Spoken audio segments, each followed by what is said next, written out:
They fired me. After 8 years of building the system that kept them afloat, they erased me. But what they didn't know was that I left a heartbeat inside the code, one that would wake up the moment they tried to steal what I built. This is the story of how I was erased and how I rewrote everything. My name is Tessa Monroe, and I don't just build systems. I build consequences. 8 years. That's how long I gave them. Early mornings, missed birthdays, sleepless nights bent over glowing monitors while everyone else was living. And what did I get in return? Your services are no longer needed. 6 words. Cold. Corporate. Delivered with a smug smile. My name is Tessa Monroe, and this isn't just a story about getting fired. It's about what happens when the woman who built everything gets erased, and what happens when she writes herself back in, on her terms. That morning started like any other. I'd been up since 5:00 a.m., reviewing the final integration logs for Nexus Core, the AI operations system I spent years building from the ground up. A living, breathing digital brain, able to detect threats, adapt to failure, and safeguard entire infrastructures. It wasn't just software, it was my legacy. Around 3:15 p.m., I got an email. No subject line, just meeting in conference room 4 CEO and HR urgent. Something in me went still. I grabbed my laptop, walked the long glass hallway toward that room. On my left, the server lab, still humming with the energy of the system I built.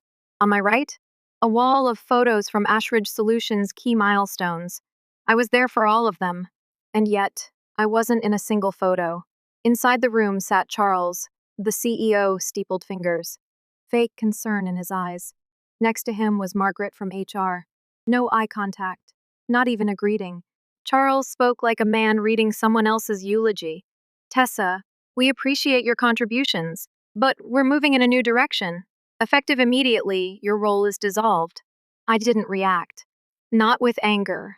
Not with tears. Would you like my laptop now? I asked. He blinked. Yes, that would be ideal. I placed it gently on the table. 2 security guards were already waiting outside the door. Subtle. As they flanked me, I turned to Charles, offered a small smile. Good luck with the investor pitch tomorrow. He raised an eyebrow. We'll manage. I smiled wider. Let's hope so. And then, I left. What Charles didn't know, the countdown had already begun. System integrity failure, 9 minutes. You see, Nexus Core wasn't just smart. It was protected. 6 months earlier, I'd noticed unusual activity. Late-night logins. System pings that didn't align. At first, I thought it was a bug. But when I traced it, it led back to someone in Charles's circle. So I built something into Nexus Core.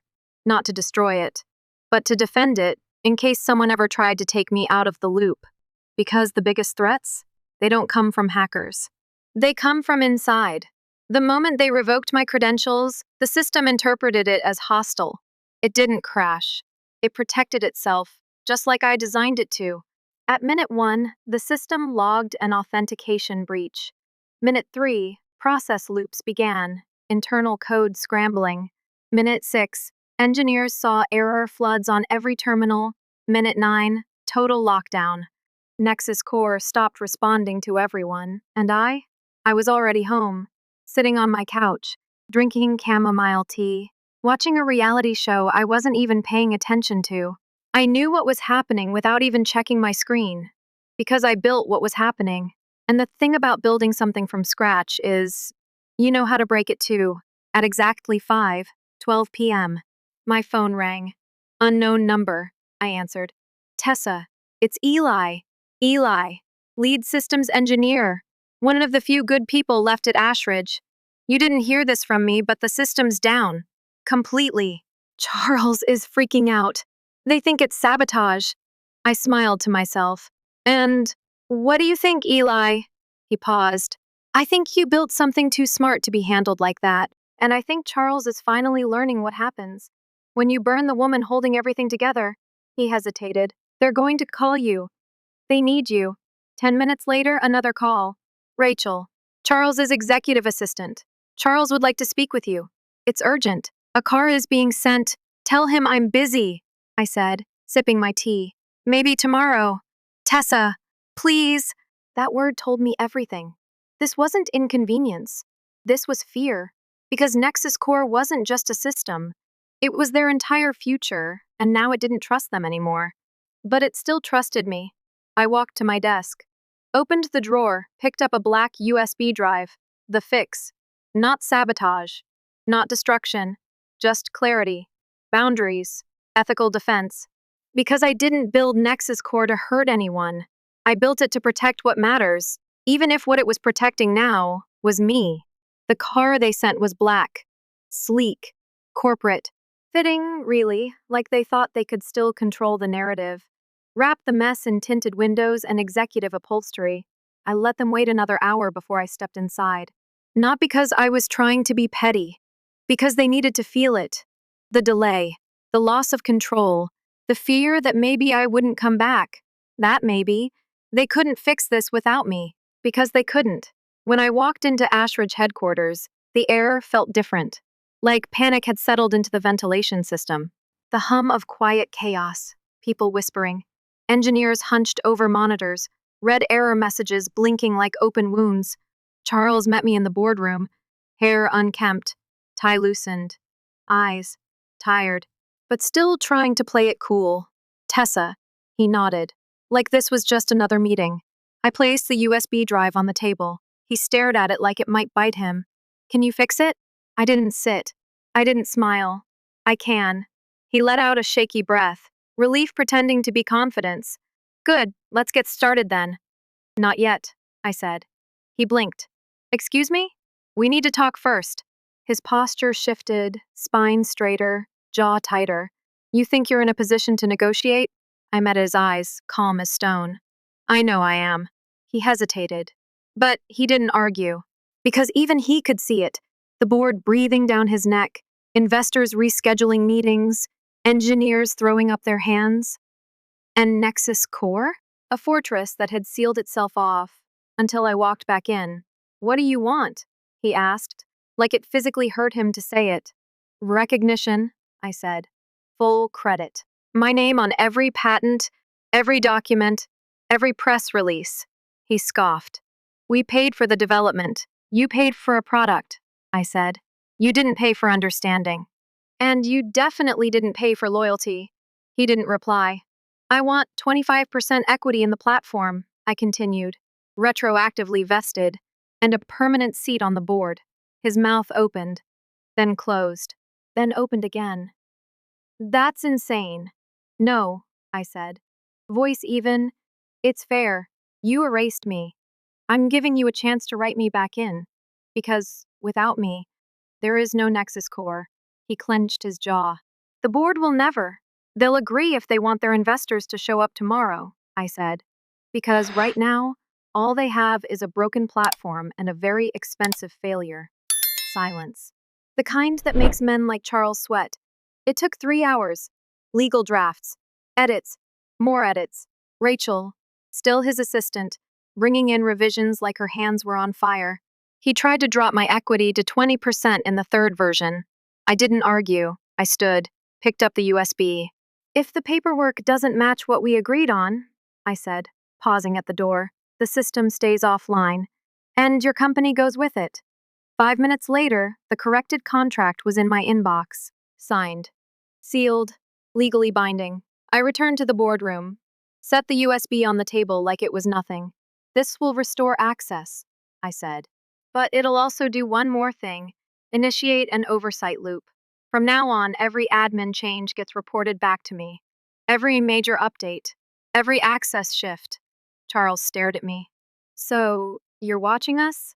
No, I said. Nexus Core is, and it's protecting me the way it was designed to protect the system, from inside threats. His eyes flickered. Because he knew. He was the threat. But he didn't say a word. He just nodded. As I turned to leave, he called after me. Tessa. I paused. You could have burned us to the ground. His voice was quieter now, not smug. Not smug at all. Why didn't you? I looked over my shoulder. Because I didn't build Nexus Core to destroy things. A breath. I built it to protect them. And then I left. No guards, no box in my hands, no shame. Just forward motion. The next morning, I walked back through the front door of Ashridge Solutions, not with a visitor badge, not flanked by security, but as Tessa Monroe, co-lead developer, board member, and the only reason they still had a product to launch. People looked up when I passed, some surprised, some confused, some relieved. Eli met me near the dev pit. His expression said everything. "You really did it," he whispered. "I'm not here for revenge," I said. But that wasn't the full truth. Because maybe, just a little, I was. Not with fire and chaos, but with recognition, with every whisper behind my back turning into a headline with my name on it. At the investor demo that afternoon, Charles gave the usual pitch. Adaptive intelligence, future of automation, unprecedented security. But when he introduced Nexus Core, his tone changed. And now, the architect behind the system, our co-lead developer and strategic advisor, Tessa Monroe. I stepped forward. Not a ghost anymore, not a woman behind the code, but the face of what they built their future on. "Good morning," I said. "What you're about to see isn't just software. It's a living system, one that learns, one that adapts, and most importantly, one that protects." A week after I returned to Ashridge, things were quiet. Too quiet. No more emergency meetings. No more panicked emails. Charles walked around like nothing happened, like we were just back to business. But I knew better. When men like Charles get humbled, they don't change. They adapt. They wait. They build their next move in the shadows. And this time, I caught him before he could launch it. It started with a name buried deep in the server logs. Project Echo. Not Nexus. Not a known module. Not part of anything I'd authorized. Just a background process pinging test environments at 3 a.m., 4 a.m., always on weekends, always when no one was watching. Except I was watching. Nexus Core's oversight loop wasn't just reporting surface-level changes. It was quietly logging every unauthorized thread, every access token, every unapproved line of code. I pulled the logs, traced the origin, internal IP top-floor network access, someone with executive clearance. It wasn't just a copy of Nexus. It was a shadow version, stripped of my failsafes, stripped of ethical locks, stripped of me. They weren't just stealing my work. They were trying to rebuild my brain, without me in it. I brought it to Eli first. He leaned over my screen, reading silently. When he looked up, his face was pale. "They've been working on this for months." I nodded. "Started before they fired me. I think that's why they did." He rubbed his forehead. "This is more than unethical. This is criminal." I looked him in the eye. "Then let's treat it like it is." That night, I didn't sleep. I sat on my floor, back against the wall. Nexus logs on one screen, legal documents on another. I had the leverage. I had the receipts. But I had to decide what kind of person I wanted to be. Because here's the truth most people don't admit. Burning it all down feels good. But it's not the same as building something better. The next morning, I walked into Charles's office without knocking. He was mid-call, looked annoyed. "Can this wait?" I placed the printouts on his desk. He read the first page, froze. His voice cracked for the first time. "Tessa, I can explain." I sat, calm, steady. "You won't need to." He blinked. I slid a USB drive across the desk. "That's a copy of every unauthorized build. Every line of stolen code, every system ping from your side server. Tessa, this isn't what it looks like. It's exactly what it looks like." I cut him off. "And here's what happens next." I pulled out a second folder. 1. I walk away. Quietly, no lawsuit, no scandal, no media storm. His eyes lit up. "In exchange," I continued, "you dissolve Project Echo, destroy all data, and sign full transfer of IP rights for Nexus Core to me." "To you?" "Yes. You get to keep Ashridge. I get to keep my mind." "Seems fair." "You can't. Try me." It took 48 hours.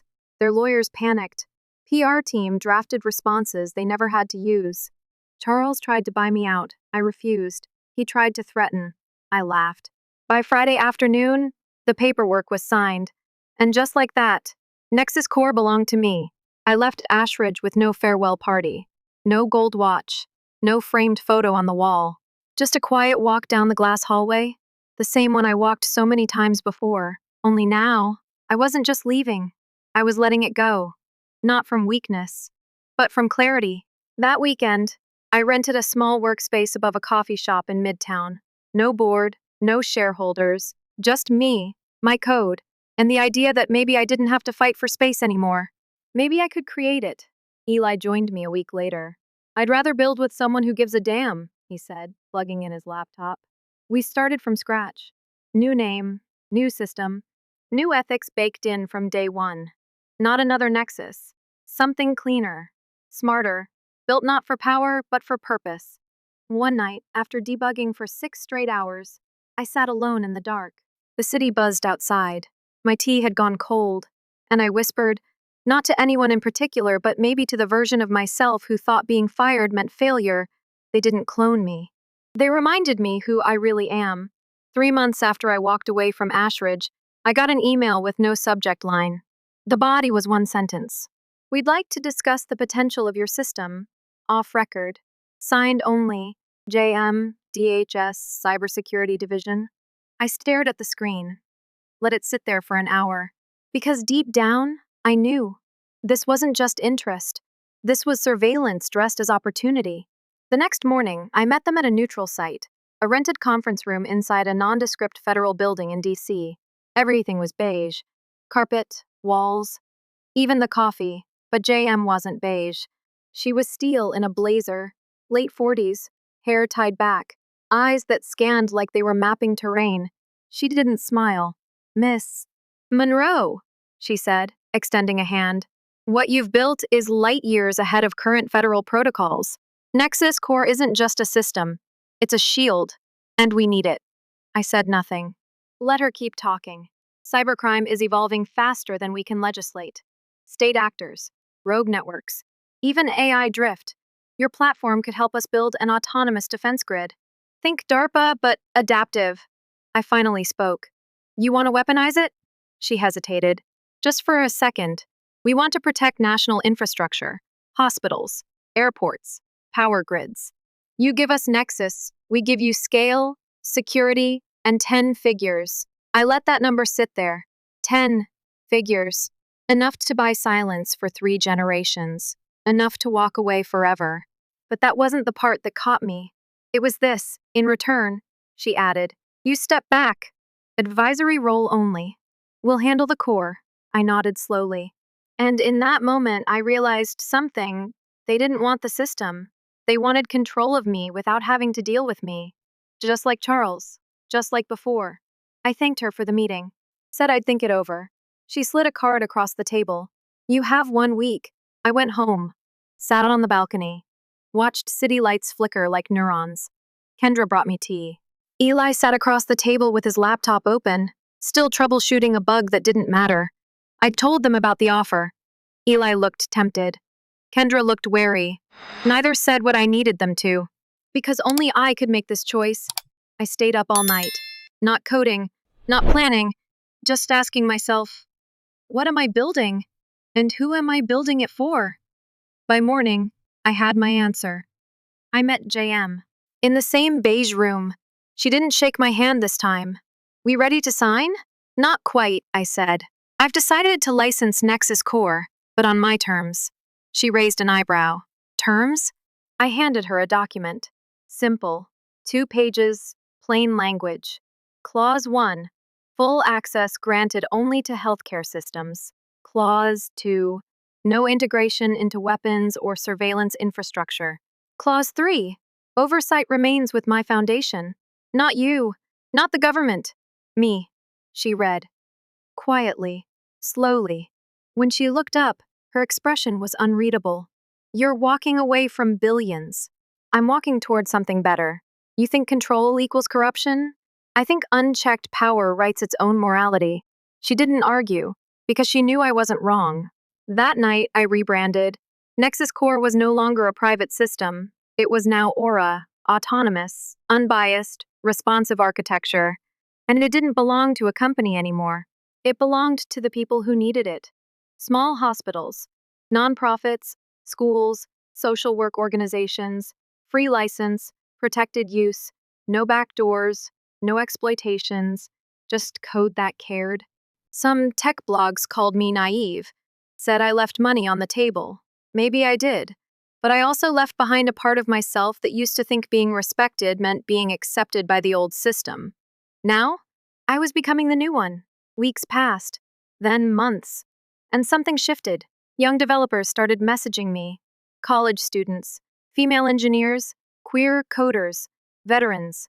People who said, I didn't think someone like me could lead in tech until I read about you. They didn't want a hero. They wanted permission.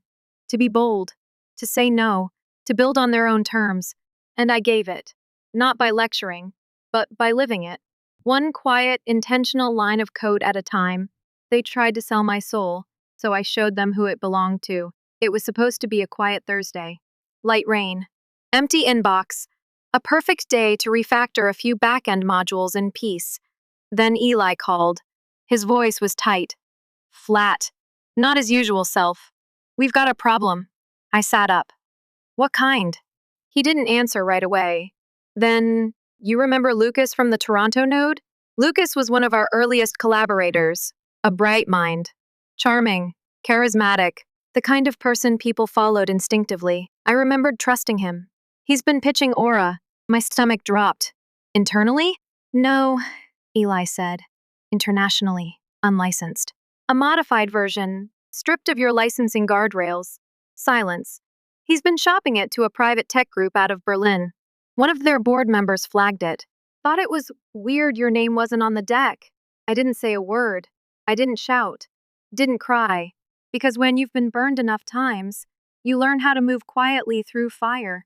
I opened my terminal, pulled the most recent logs from our distributed architecture. Sure enough, one of the secondary branches had been cloned 6 days earlier. Encrypted transfer, masked through a shell company. Lucas was good, but he forgot something. He forgot I built the lattice, and the lattice knew my touch. That night, I didn't sleep.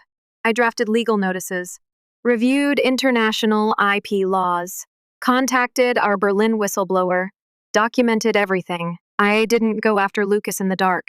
I went through the front door. The next morning, my legal team served cease and desist papers to Lucas and the buyers. But I didn't stop there.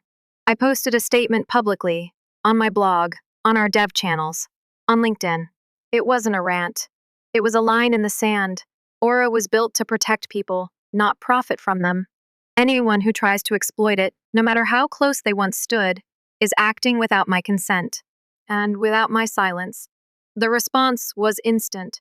Support flooded in, from developers, from teachers, from parents of disabled kids using Aura to power assistive tech. And something unexpected happened. Lucas responded.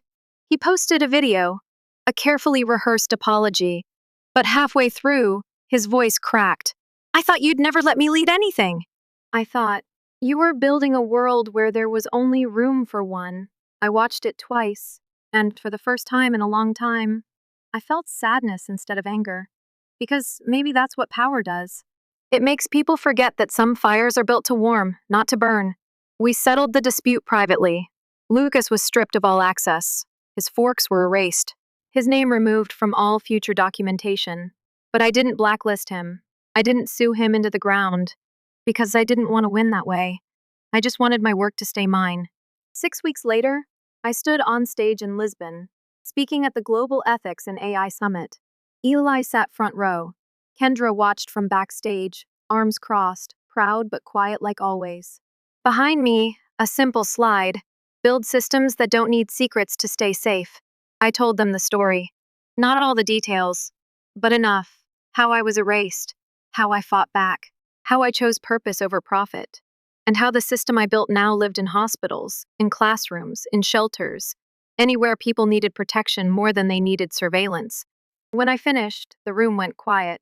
And then someone stood, and then another, and another. Applause rolled in waves. Not because I was famous, but because I was free. These days, I don't walk into boardrooms the same way. I don't shrink. I don't rush to explain. I don't wait for permission to speak, because I know what I bring to the table. And I'm no longer afraid to walk away from it if I have to build my own. Aura continues to evolve. Not because it's perfect, but because it's built by people who give a damn. People who know that systems don't save the world. People do. And me? I still code, still test, still teach, still learn. And sometimes, when I'm alone in my workspace, windows cracked open to let the breeze in, I remember that girl, the one who was escorted out of the building she helped build. And I smile, because she didn't get revenge. She built a legacy,